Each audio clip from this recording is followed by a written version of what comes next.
이렇게 지난 3주간 이야기를 했어요. 오늘은 새로운 법으로 준비를 해라, 이 말씀을 드리고 주맞을 준비를 마치도록 하겠습니다. 다음 주는 부활절이니까. 프랑스 앙리 4세라고 하는 임금은 지임이 곧 국가다, 그러니까 내가 하는 말은 무조건 법이다, 이런 주장을 했죠. 법. 요즘 우리나라도 이 법 때문에, 법 제정 때문에 국론이 분열되었죠. 그런데 예수님은 죽음을 앞두고 법을 만들고 있어요. 이 법이 참 좋은가 봐. 죽기 전에라도 재못을 받는다고 하듯이 임기가 마치기 전에 재못을 받고 나간다고 그랬는데, 예수님은 죽기 전에 법을 만들고 가요. 그 법이 뭐냐?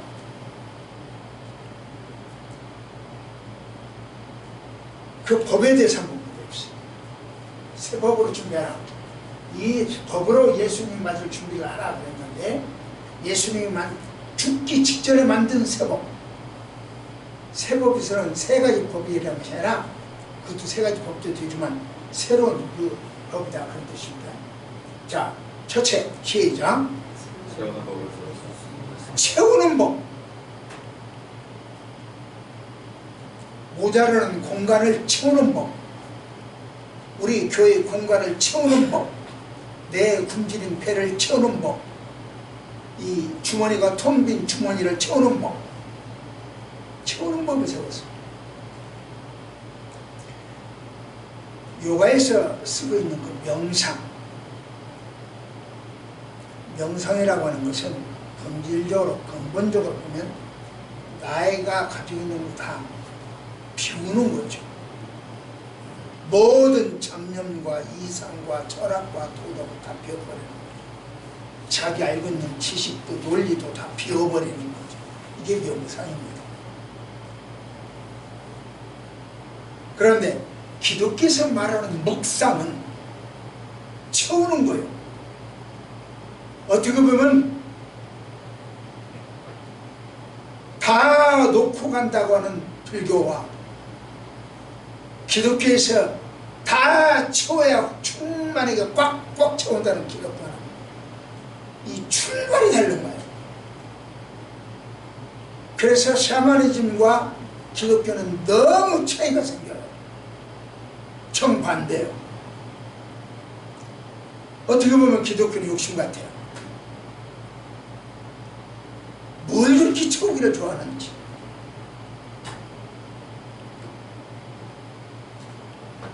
말씀을까요? 무엇을 채워야 될지. 시작.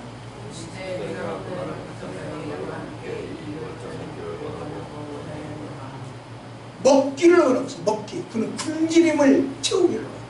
허기진 배를 채우기를 원해요. 잘 보세요. 기독교인들은 예수님이 셀프요 기준입니다. 그래서 예수님의 언행을 다 닮아가려고 해요. 그래서 신자 되기 원합니, 예수 닮기 원합니. 우리는 신자 되기를 원하고 예수 닮기를 원해요.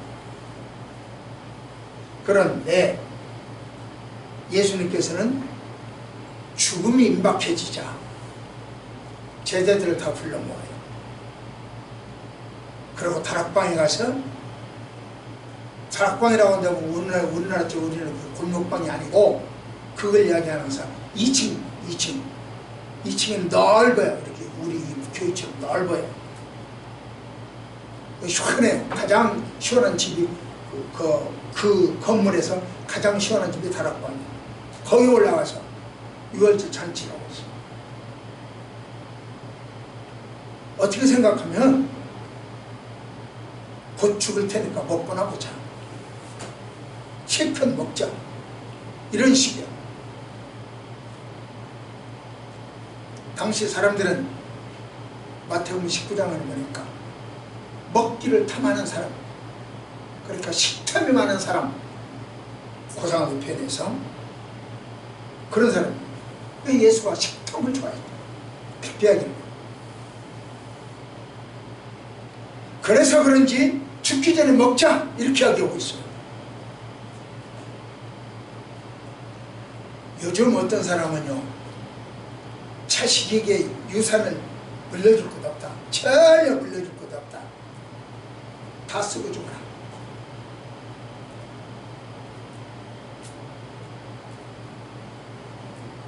엄마가 아들한테 하는 소리가, 야, 내가 이것을 안 해도 먹고 산다. 그럴 만한 능력이 있고 그럴 만한 조건을 갖춰져 있다. 그럼에도 불구하고 이것을 한다. 왜 해요? 왜 그걸 해요? 그거 안 해도 먹고 살면 없잖아요. 그냥 여행이나 다니고 그럴 수도 있잖아요. 왜 해요? 내 딸 때문에 그런다. 그러니까 걱정 말아요. 지 먹고 지가 사는 거예요. 다 지들이 사는 거예요. 그러니까 마음껏 쓰고 죽으세요. 예수는 그런 자실까요? 우리가 이것을 본받아야 될까요? 예수님도 마음껏 쓰고 지금 전대에 돈이 있으니까 그 돈 다 쓰고 죽는 거예요. 지금 제자들은 너희들끼리 알아서 먹고 살아라. 나는 다 먹고 죽을란다. 지금 그 자식입니까? 우리가 그것을 본받아야 됩니까? 예수의 모든 것을 본받아야 되니까 우리가 그것도 본받아야 될까요? 한번 봅시다. 시작.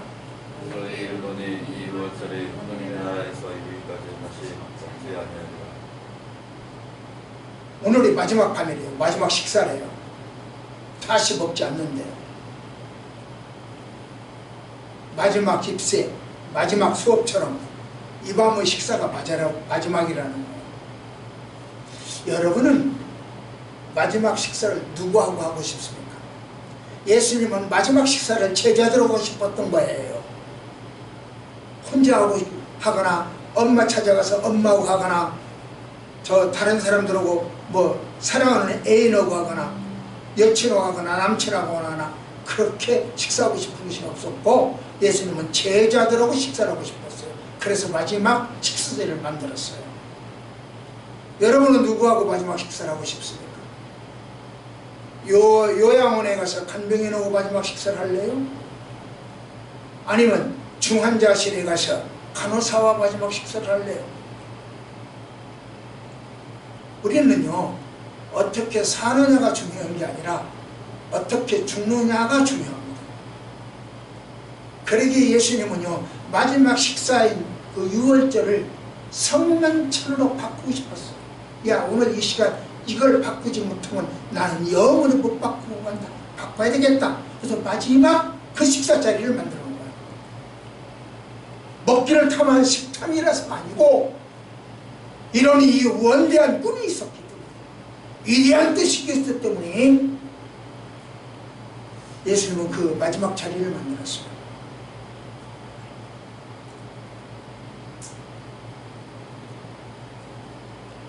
시집 보내는 딸을 마지막 엄마가 붙들고 자는 것처럼, 마지막 밤에 엄마하고 같이 자는 것처럼 예수님도 영원히 이 땅에서는 영원히 보지 못할 제자들에게 마지막 밤을 그렇게 보내고, 그런데 이 유월절을 언제 지켰을까? 유월절 지키는 그 시기를 보면 마태는 무교절 첫날이라고 하고요, 마가는 유월절 양 잡는 날이라고 하고요, 요한은 예비일이라고 합니다. 그런데 예비일이라고 해요. 우리식으로 말하면요, 설날 당일이 아니라 그 첫날, 섣달 도움날이라는 것이죠. 8월 열난날이라고 하는 이야기예요. 성탄절이 아니라 그 첫날, 이브라고 하는 이야기죠. 누구 말이 맞냐? 왜 이렇게 차이가 생기냐? 이런 것을 생각해보는 것도 재미있을 겁니다. 그러나 오늘의 관점이 아니기 때문에 결론만 말씀드린다면 본문은 본래 6월절보다 하루 앞당겨서 실시하고 있어요. 그러니까 8월 여름날 12월 24일 그리고 섣달 금음날 이렇게 하루 앞당겨서 하고 있어요. 왜 그랬을까요? 왜 하루 앞당겨서라도 6월절을 지키고 싶어 했을까요? 고기를 먹고 싶어서? 빨리 더 먹고 싶어서? 왜 이렇게 했을까? 지금부터 말씀을 드리겠습니다. 유대인들은요, 이번 6월절에 예수라고 하는 놈을 죽여버려야지 교육이었어요. 그런데 그 당시 예루살렘에 모이는 숫자가 120만 명 정도라고 해요.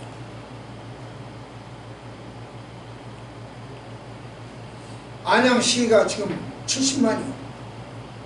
120만이 예루살렘에 모였다면 얼마나 모였겠나 한번 생각해봐요.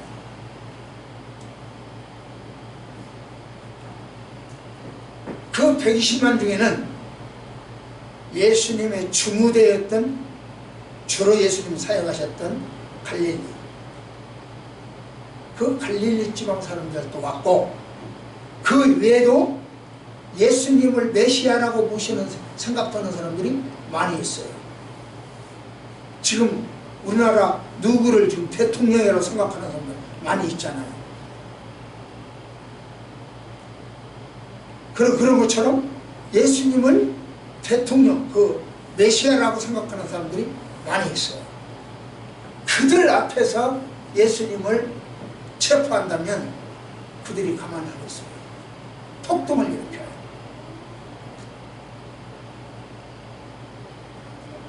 저들은요, 하나님이 무섭지 않았어.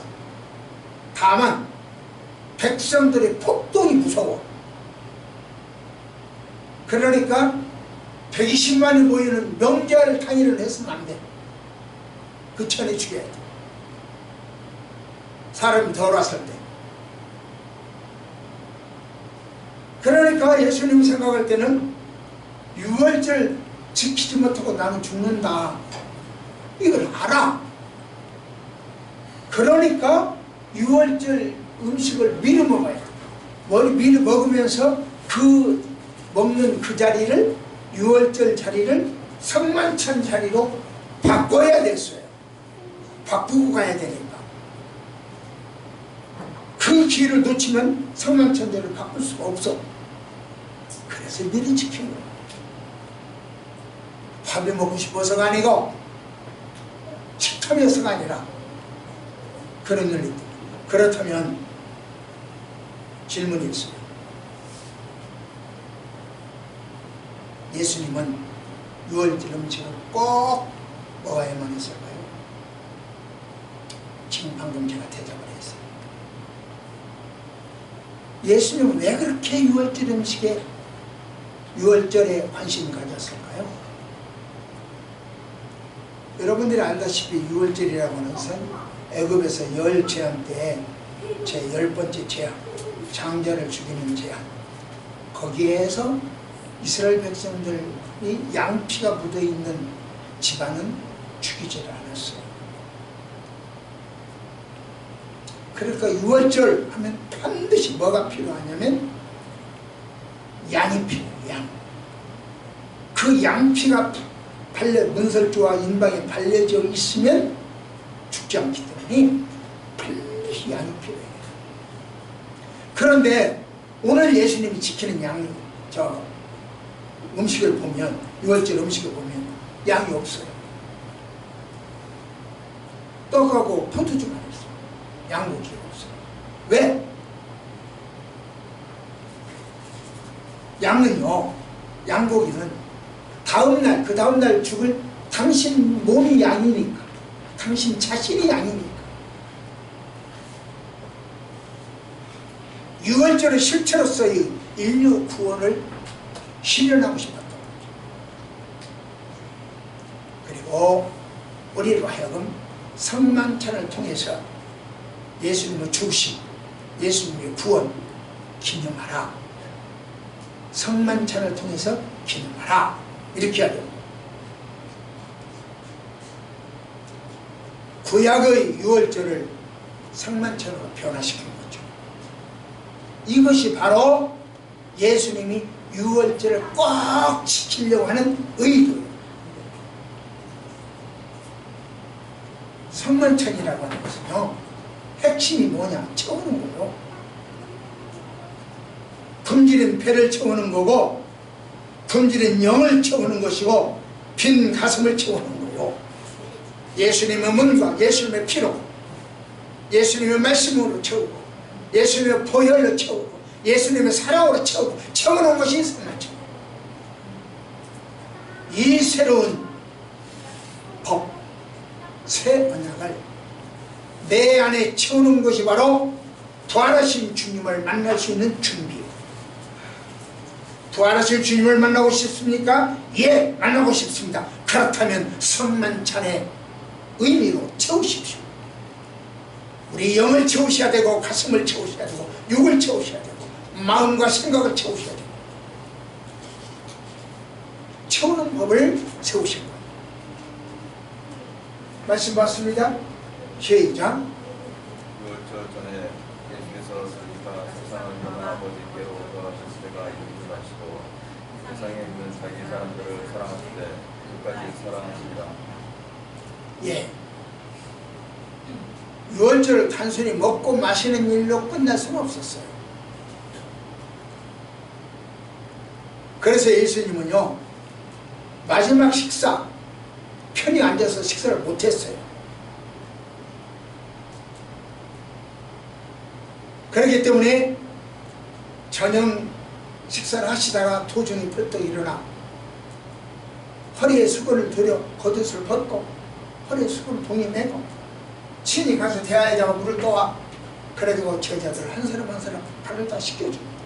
마치 엄마가 자식을 사랑하고 각 돌보는 것처럼 그렇게 사랑을 쏟았어요. 그러니까 그 모습을 보고 요한은 이렇게 이야기합니다. 유월절 전에 예수께서 시작.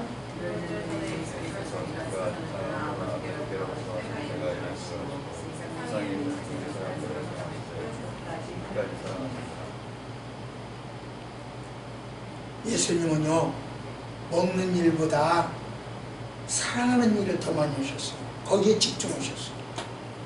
그래서 죽음으로 인류를 구원하시려고 하는 거죠. 그러한 예수님은 구약의 유월절로 만날 수가 없어요. 예수님을 만나기 위해서는요, 그분이 세우신 법에 의하여 만날 수 있습니다. 그 법이 곧 성만찬. 성만찬은 채우는 것이고, 우리가 부활하신 예수님을 만나기 위해서는 그분이 세우신 새로운 법, 성만찬, 빈 가슴을 채워야 합니다. 그래야 부활하신 예수님을 만날 수 있습니다. 말씀과 기도와 성령과 사랑으로 채워야 합니다. 그래야 부활하신 예수님을 만날 수 있습니다. 그러므로 이번 한 주간은요, 특별히 예수님의 사랑을 실천하는 주간으로 한번 생각해 보십시오. 부활하신 예수님을 만날 준비를 그분의 뜻을 실천하는 방법으로 기다려 보십시오.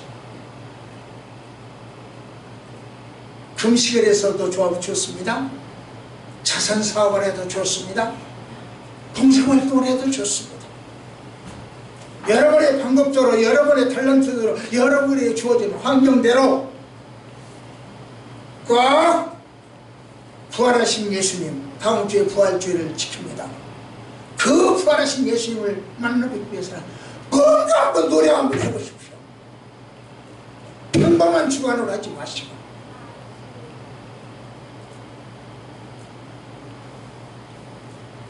여러분이 몸부림칠 때 주님은 여러분을 찾아오실 것입니다. 건성으로, 하나의 의식 행사로, 타성으로 예배하고 교회 나오고 기도하고 하나님은 받지 않으세요.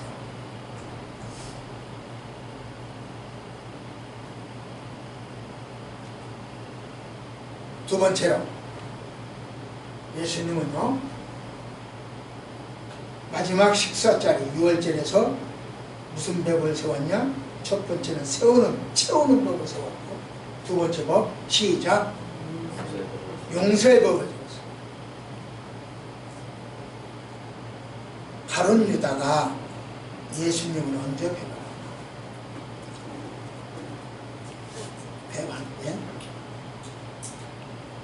마태와 마가는 상만찬 이전에 배반했습니다. 그렇게 하다.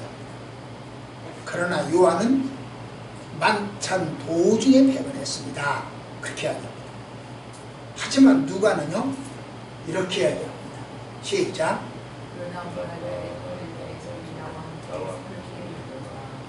예수님이 이미 자기 현장에서 같이 예수님과 밥을 먹는 곳으로 제자들과 같이 밥을 먹는 그 자리에 앉은 그 앉은 자리에서 네가 나 배반할 거야? 이렇게 지금 기록하고 있습니다.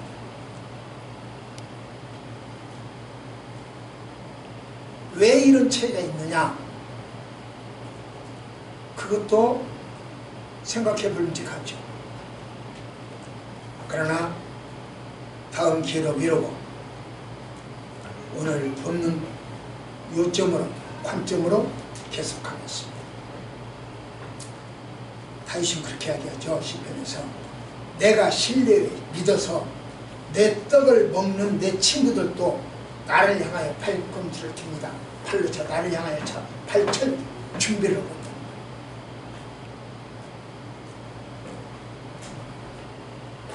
배반한다는 거죠. 여기처럼 나를 상처 주는 사람은요 멀리 없어요. 항상 내 옆에서 나를 상처 줘요. 나를 배반하는 사람들이요 멀리 없어요. 내 옆에서 말해요. 나와 아무 관계없는 사람은요 나에게 상처도 안 주고 배반하지도 않아요.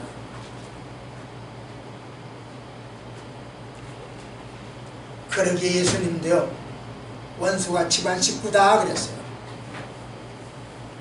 집안 식구 때문에 울고 집안 식구 때문에 웃어요. 집안 식구 때문에 짜증나고 집안 식구 때문에 괴로워요. 하여튼 예수님은요 유다의 배반을 다 알고 계셨어요. 녀석이 나를 배반한다 다 알고 있었어요. 그러나 유다를 꾸중하거나 화를 내거나 저주하거나 그러지 않았어요. 다 알고 있었지만 그러지 않았어요. 봅시다. 시작.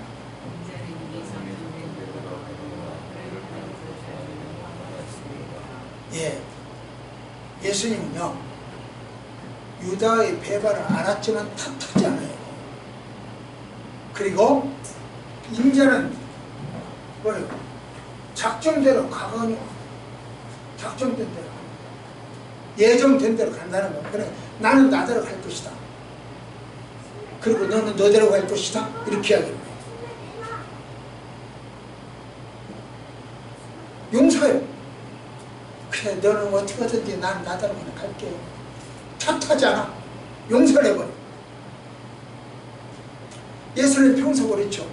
원수를 내 몸처럼 사랑하라. 마태복음 5장에서 가르쳤는데 끝에 와서도 그래요. 당신이 가르친 대로 실천하래요. 원수 같은 제자 가룟 유다를 한마디 탓하라. 너 할 대로 해. 나는 할 대로 할게. 그런데요 마지막에 뭐라고 이야기했냐면 하는 그는 화가 있어. 저주 같아. 나는 나대로 간다 하는 이야기를 뒤집은 것 같아. 상충되고. 왜 이런 말씀을 하셨을까? 나들은 나대로 가고 너는 너대로 가라. 그렇게 헤어졌으면 너는 좌하면 내가 우하고 너가 우하면 나는 좌하라. 아브라함과 롯이 그렇게 헤어졌으면 여기서도 본문에 쓰고 예수님이 유다와 그렇게 헤어졌으면 됐지. 너 화장할 거야? 끝에 가서 그러냐? 화가 있을 거야? 이렇게 하고. 왜요? 우리는 여기서 용서와 구원의 상관관계를 알아야 합니다. 성경에는요, 용서라고 하는 말이 49회 나와요. 그리고 구원이라고 하는 말은 541회 나와요.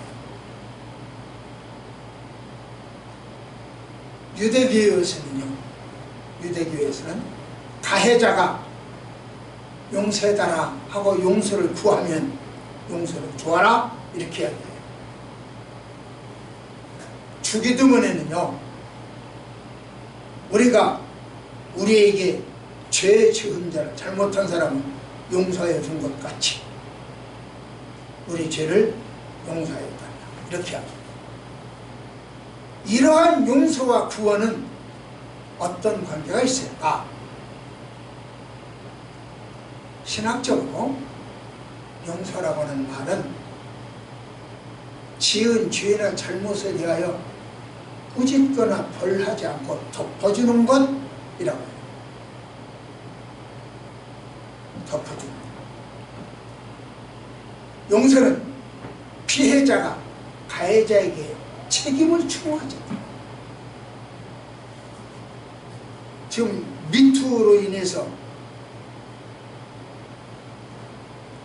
참 문제가 많이 커졌죠.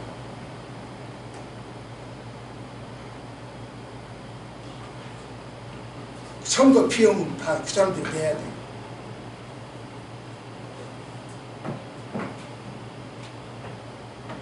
그런데 여기서는 용서를 구하면 야 용서해달라, 잘못했다, 미안하다, 용서해달라, 그러면 덮어주라고 했어요.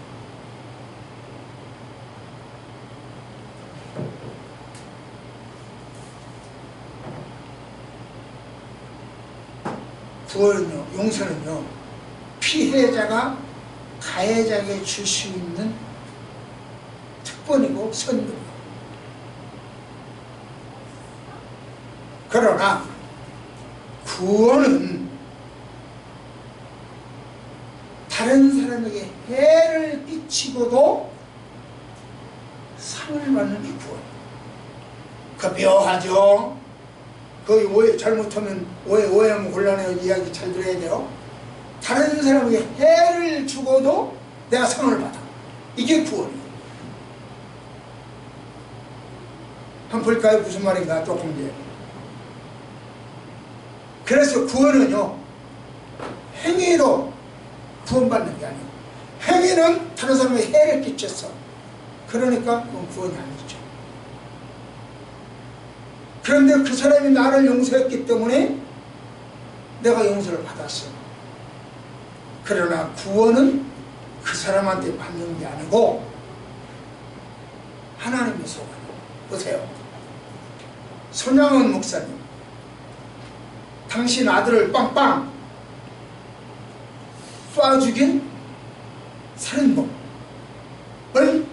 용서해서 양자로 드렸어요. 두 아들을 죽인 살인범을 용서해가지고 당신의 아들로 받아야 돼. 그러니까 손양원 목사님은 용서까지 할 수 있어. 그러나 그 양자를 구원하는 것은 그분의 몫이 아니야. 그건 하나님의 몫이야. 그래서 구원은 하나님의 선물이고 용서는 내가 할 수 있는 최대의 특권이고 선물, 혜택이에요. 말을 정리하자면 용서는 우리도 할 수 있어요. 그러나 상급은, 구원은 내가 줄 수 없어요. 하나님 몫이에요. 그래서 우리는 잘못한 사람을 용서해 준 것 같이 우리 죄를 용서하시고 라고 하는 거죠. 이것은 우리에게 도덕적으로 잘못한 사람, 도덕적으로 잘못한 사람을 내가 용서해주고 나는 하나님으로부터 영적인 죄가 사함받는 거야.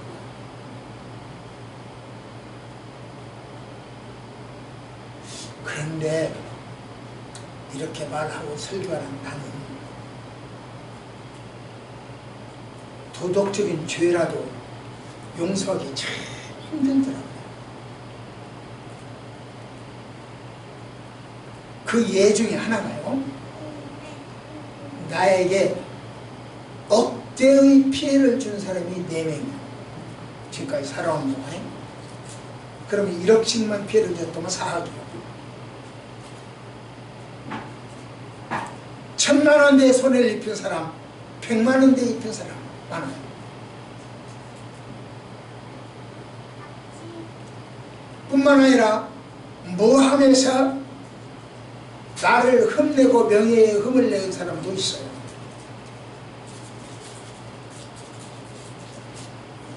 저로서는 그들을 용서하기 참 힘들어요.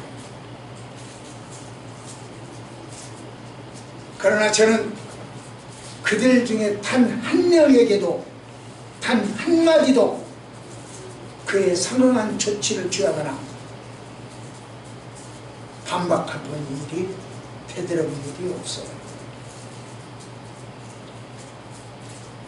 그냥 당하고 말았어요. 제가 믿음이 좋아서요? 제가 사랑이 많아서요? 아니요. 그럼 왜? 하나님은 합력하여 선을 이루시는 분이라고 하는 것을 경험했어요. 경험적으로 체험했어요.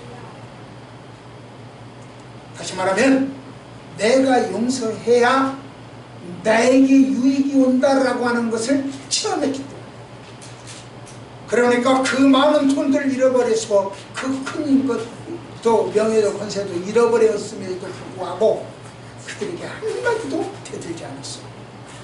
말하지 않았어요. 그저 바보처럼 그저 입만 꾹 다물고 살았어요. 그런데요,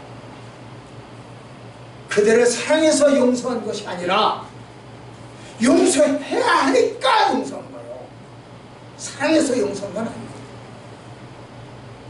그럼에도 불구하고 수십 년이 지나간 일도 있지만, 그 중에는 수십 년이 지나간 일도 있지만 아직까지도 내 머릿속에 그 이야기가 떠나지 않고 내 입속에서 나온다고 하는 것은 그들을 용서하지 못했다는 뜻이에요. 용서하기 것이 그렇게 어렵다는 뜻이에요. 다른 말로 바꿉시다. 용서해야 하니까 용서하라. 이것은요, 예수님이 마지막 만찬을 통하여 세우신 법이요, 용서해야 하니까 용서하라. 우리는 먼저 내 자신의 죄를 용서받고 다른 사람을 용서할 줄도 알아요. 하나님은 형제가 연합하여 동감이 선하고 아름답다고 했어요. 그래서일까요? 예수님은 마지막 죽으시면서까지도 용서의 법을 세워주셨어요. 처녀가 좋은 신랑을 만나면 인생 전환점을 이루고요, 성도는 예수를 만나면 영생 전환점을 이루고요. 제발 예수 만나십시오. 영생의 전환을 일으키십시오. 이번에 여러분들에게 주어진 큰 변화가 있다면 그 변화를 계기로 바꾸십시오. 터닝 포인트가 됐으면 좋겠어요. 영생의 기회요, 버려버릴 기회요. 우상을 버리고 고목나무를 버리고 발덩어리를 버리고 무덤을 버리고 버려야 할 기회가 왔어요. 버리십시오. 영생을 준비하십시오. 마지막 세 번째입니다. 시작. 성자의 복을 세웠어요. 성자의 복. 시작.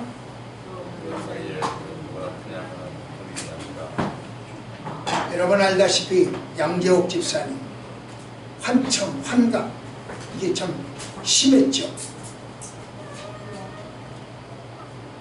그래가지고 우울증 환자였어요.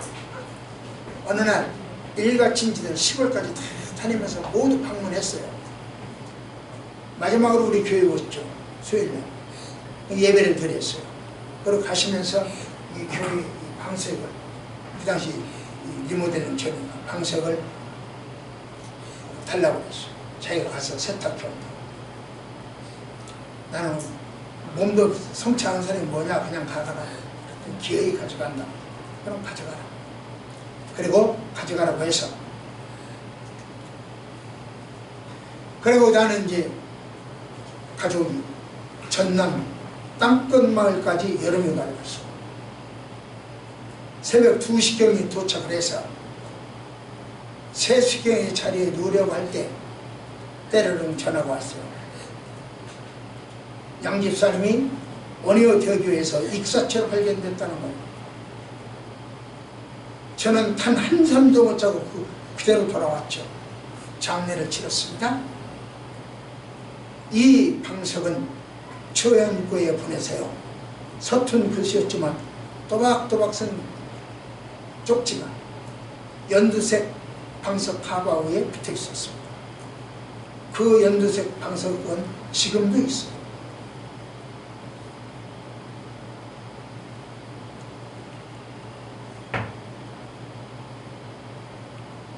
(20년이) 지나간 사건이지만 그 일을 생각하면 지금도 가슴이 미어집니다.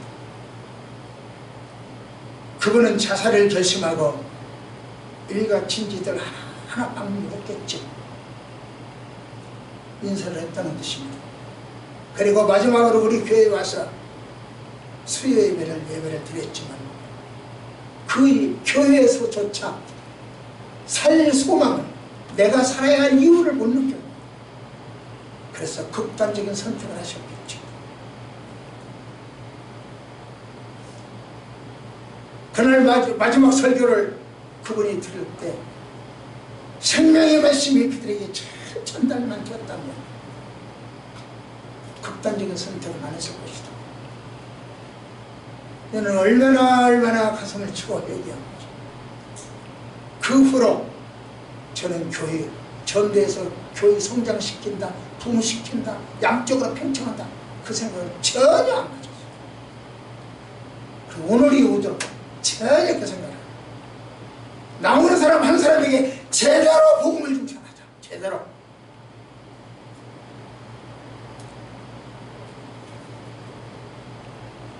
그래서 안 되면 안 된다고 하면 그냥 동나무를 파헤쳐라, 바위덩어리를 부셔버려라, 무덤을 파헤쳐라, 있는 대로 여구유죠. 그것이 살 길이다. 아니면 자살하게 된다. 우울증 환자가 된다. 그렇죠. 그러면서 저는 이야기를 했죠. 나를 통해서 예수를 못 만나봤거나 예수 만나고 싶은 데로 가거라. 가는 사람에게는 책도 선물하고 꽃도 선물하고, 갔다가 다시 오는 사람들도 있고, 간 것이 후회된다는 사람들도 있고,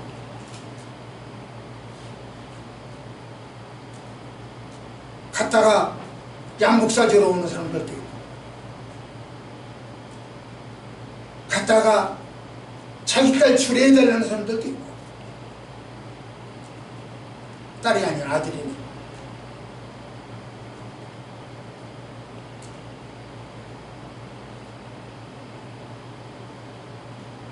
떠나보니까 알겠다는 거죠. 같이 있을 때는 몰랐는데. 초원교회 부흥 성장이 중요한 것이 아니라 한 영혼 구원이 중요하다. 이것이 바로 큰 자요.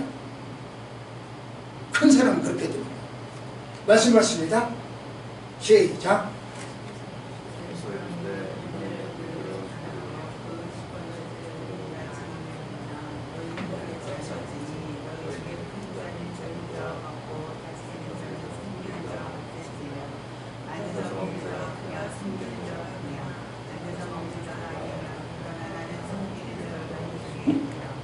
이와 같이 주님은요 성장의 법을 세우셨어요. 큰 자로 성장하고 싶거든 약자를 섬기고 봉사해라. 이것이 큰 자가 크는 법이요, 성장하는 법이요. 큰 자의 법을 잘 지켜서 부활하신 주님을 만날 수 있는 준비가 되었으면 좋겠습니다. 결론입니다. 부활절을 앞에 두고 성경에도 없는 사순절을 하는데 성경에 없어요. 그러나 오늘 우리는 본문에서 부활하신 예수님을 만날 준비를 한 달 전부터 지금 4주간 연속 준비시키고 있어요. 그게 뭐예요? 예수님이 세운 목적. 첫 번째는 채우는 법을 세우셨습니다. 말씀과 기도와 보혈과 사랑과 우리의 빈 가슴과 공허한 삶을 채워야 합니다. 두 번째로 용서의 법을 세우셨습니다. 우리는 자신을 용서하고 이웃을 용서하여 구원을 선물로 받아야 합니다. 세 번째로 성자의 법을 세우셨어요. 큰 자의 법, 성자의 법을 세우셨어요. 큰 사람이 되고 싶거든, 그래서 크게 성장하고 싶거든 이웃을 섬겨야 돼. 금식하며 감사하는 것도 부활하신 예수님을 맞이할 준비입니다. 하나님 준비된 그릇을 사용하십니다. 우리의 도움이 절실히 필요한 뇌팔이 있습니다. 그래서 우리는 그들을 섬기고 있죠. 그리고 우리들 앞에는요 탈북자들이 있어요. 그들을 섬기는 것도 부활하신 예수님을 맞을 수 있는 준비입니다. 구로동에서 아사한 사람도 탈북자예요. 이거 이제 어떻게 하시겠습니까? 성만찬의 참뜻을 삶으로 표현하는 것이 부활하신 예수님을 만날 준비가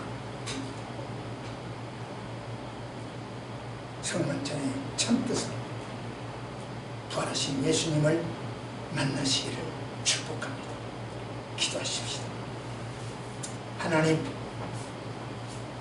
부슬부슬 비가 내려서 우리 활동에 제약을 받지만 주님을 향한 뜨거운 열정과 애정은 편함이 없게 하여 주셨습니다. 은혜 받게 하셨으니 감사합니다. 이제 부활하신 예수님을 만나야 될 텐데, 다음 주 부활절로 기념 누리게 예배할 텐데, 오 주여, 이번 한 주간이라도 잘 준비해서 만나갈 수 있는 저희들 되어지게 하옵소서. 예수님 이름으로 이렇게 기도드립니다.